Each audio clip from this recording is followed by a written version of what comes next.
Alright, coming back to you on the trap line. It's been, I don't even know how many checks now. Justin's done a number of checks lately. I've been a part of a couple, but so far we haven't been successful on anything other than mice. So we will do a check here and see what we could. I'm down here at the weasel box, the first weasel box. I've not been good at recording, so you guys haven't even seen the other one. Oh, that's interesting. Box is not even wired. Let's see what we got. No chicken at all. No bait. None. Absolutely none, and the trap is sprung. So, we've been cleaned out, and there's enough mouse poop in there to... So Justin talked to him this morning, met him at his work, and he gave me instructions just because it looks like there's enough mouse activity in here. Even though it might be something the weasel will come and find, there's just so many mice in here that we're getting murdered on the mice. So he just wants me to pull this one, and there's the deep brook over here. This wetlands right here runs up towards his driveway, up that direction, and so we're going to put it up that side, a little higher, a little drier. It's a pinch point or more of a funnel, so all this wetlands to the brook all gets funneled up there by his driveway, where it actually crosses the driveway. And we've seen mink crossing there, and we assume that there's going to be weasel if they're in here. We haven't seen any confirmed weasel, just signs that looks like weasel. So we're just going to run with it and put it up there and see if we can get away from some of these mice. Let's see what we can figure out. So I'm going to pull this box and stage it over by the end of the driveway, so when I'm leaving I can grab it on the way out, and we'll go from there. Stay tuned. Alright, I made it to the Fisher box back here, and right next to the creek bed. If you look up there, those pines, that's right on, those are right on the creek bed, and they just follow from there over around up the ways there, cut up to the closer to where his driveway is, and toward that wetland is up that direction. So anyways, I'm down here, and I figure I'll walk in and see what we see. So as you see, here's the little trail to get in. The box is right there. Hey, corn cob. Raccoons must be. Or actually, there had some deer on camera cutting through here. Yeah, there's some footprints for deer. Here's my camera. So I'll probably get notifications for that. There's the box. I don't see anything sticking out the bottom of it. So the trap is still set. So let me fix it up a little, but get that sit there. All right, take a look.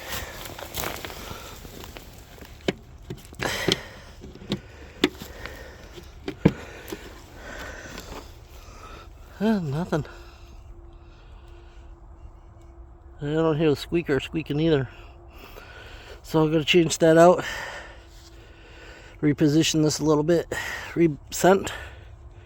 I'll get back to you. Alright, down here to the brook and where the otter sets are. I tell you, weather sure makes a difference. Justin had been down here a couple times doing checks on this stuff, And with the weather we had that cold snap of like -9 degrees. This brook had frozen solid. There's a couple spots where there's some open water right here where you had seen in the first video. We had checked it again and we had found really nothing remarkable, no changes. Justin came in here. Today's what, Tuesday. Justin came in here Sunday doing the check, and the rain we had gotten and the 50-degree temps had melted off a bunch of snow, and we had like 3/4 of an inch of rain. So on top of the melting of the ice and the snow cover, we had the rain on top of it. Brook was flowing, water was open, and even now with it just below freezing, you can see so much more open water. A stick had gotten lodged into the 220, so it set the trap off with a stick. So Justin didn't have setters with him, so he just kind of laid the trap down, didn't have a way to reset it. It looks like it got warm enough it actually fell in. Have an H stand over there that's now leaning hard. I'm not sure if I'm going to be able to get out there without literally chiseling a hole all the way out there, but we'll see if the ice holds me. I got the old chest waders on, so we will see. This one might take me some work to reset and check, but we'll see. I'm going to set the camera down and set all my stuff that I don't want potentially getting wet. I'm going to set all this stuff up on shore, because if I go through and tip over or something, or I don't know, it's definitely not over my shoulders or over my waist, but I just don't want to take any chances of something getting wet. But anyways, I'll see what I can do. Left the GoPro in the truck, and it's just not worth going back and getting to do this part, so we'll see how it goes. Alright, I just spent like 40 minutes dealing with this, maybe even a little more. This is a pain, but I got it. So to try to explain this, best I can do is, let me rotate. So out here you can see the sticks. There's a hole over there that had the 330 in an H stand, and it was a lot of work getting it to go in there. I had a couple different, a hole over here, a hole over here. Anyways, I tried a whole bunch of things. Normally the water, you can see the water level is usually up here, so like this rock right there, it can actually be completely submerged. So water level is a little low, so H stand in this pool is not near as deep as A, I expected, and B, it's all rock, just pure rock under there, ledge and all kinds of rock. So got over there, took a while to chisel that out, and you can see the hole right there, right? Chiseled it all out. H stand had just fallen over, just not enough to support it. With the ice when it was solid before the meltdown, it was great. The ice was holding it, but when it melted, it just let go. Refroze solid. I walked out there, no problem. Get over to here, and the 220 was just in the current down here, actually right around the corner. It was actually slid down into there. So I pulled it up, and with all the open water ice here, I actually tried to put the 330 in here. And with a different stabilizing setup, I could probably have done it. Would have taken some creativity, but with the equipment I currently have, I just couldn't do it. So I'm back to the 220, and the 220 fits in there, and it's actually a little bit just this side of this rock here. It's a straight drop, so it's almost to my knee deep right there. So 330 fits in there, no problem as far as depth. But you just can't. There's just no way to get it set in there with what I have. So I'm back to the 220. Have a 220 springs are on the stabilizer the pole, and then I have a stabilizer stick right there, ledge in there, so you can't quite see it, but it's right in that little triangle right there, about 4 inches under, 5 inches under the water. And it gets real shallow, like that's all, like once it gets a little colder tonight, once that starts freezing up on that side, an otter's not going to be able to get in there. There's just one little spot an otter could get onto that side of it, but I can't. There's just no physical way I can get. I worked really hard to get that stick in there the way it is and to have it as stable as it is. So this right here, that's actually ice. Water is coming up on it, so that stick is actually right at the edge. Those sticks right there, the ice edge shelf is right there, and this is open water there. So if any otters are going to come up the brook, they're going to come up here, and this is just rapids, rock, not really much to work with for swimming, even for otter. So they'll actually crawl, run, some swim right on the surface only, and they'll get up to here, and then they'll be able to dive. And this is like the first area they'll be able to do any kind of diving for a while down there. So they'll be able to get into there, and so they'll just drop right into there. This should ice up tonight. All this area should ice up. It was real thin already as it's starting to cool off. All this ice here, that's about 1.5 maybe 2 inches of ice, and then you got solid. All this ice over there is solid, like 4 or 5 inches again. So no problem walking across all this there. All this stuff here, you can see footprints of everything falling through. And this is just all, even when it was below zero, this is just mud slash ice slash wall. It's just slop. So just churning through this. This is just gross. Just getting feet stuck in there. So anyways, Justin did find down the brook a ways down this way. Oh, probably 150 yards or so. He found a deadfall over the water with limbs that are like a curtain. And he said that with his warm-up, it's deeper, and you can get an H-stand and a 330 in there and just do a blind set. And with the limbs that are coming down like a curtain, it just walls off, and there's just a death funnel for the otter. So anything's actually in there that's swimming on the surface will be coming right up through there. So I just had to put a dive stick on top of that and just get them to go underneath of that, hopefully, and see if that's enough to do the trick.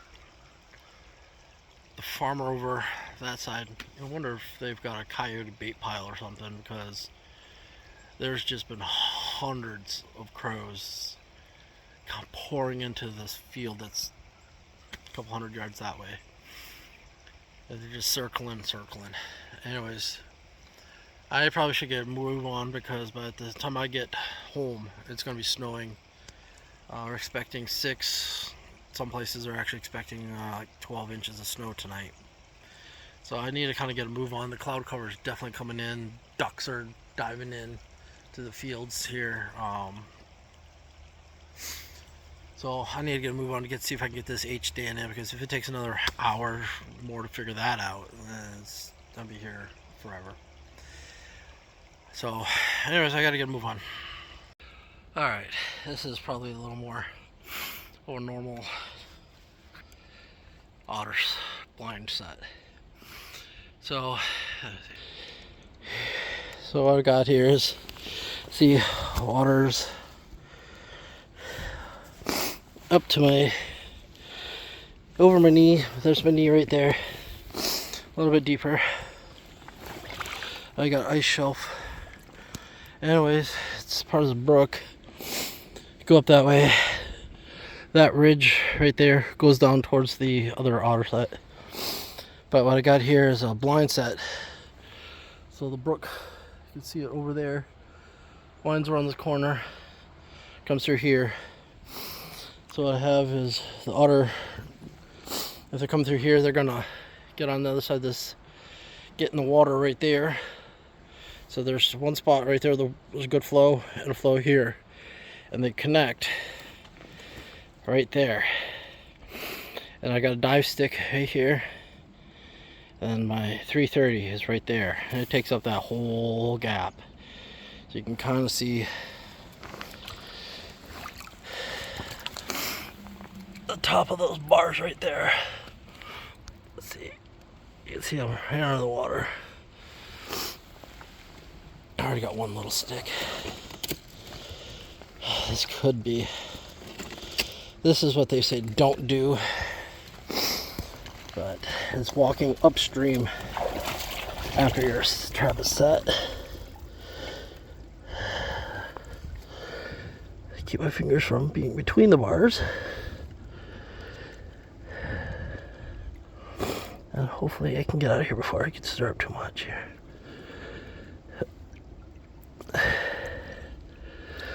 Alright. Alright, got the leaf debris out of there. Anyways, so got the 330, tied it off this branch.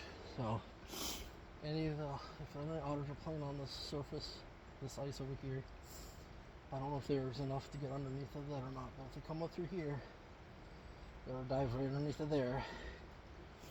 Right here, gonna dive and go right into those jaws.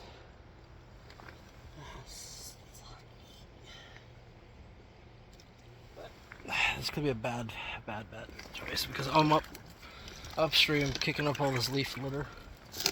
And you just see it right there, all the crap. So I'm gonna get upstream here and see if I can see how bad it's gonna get before I actually get out.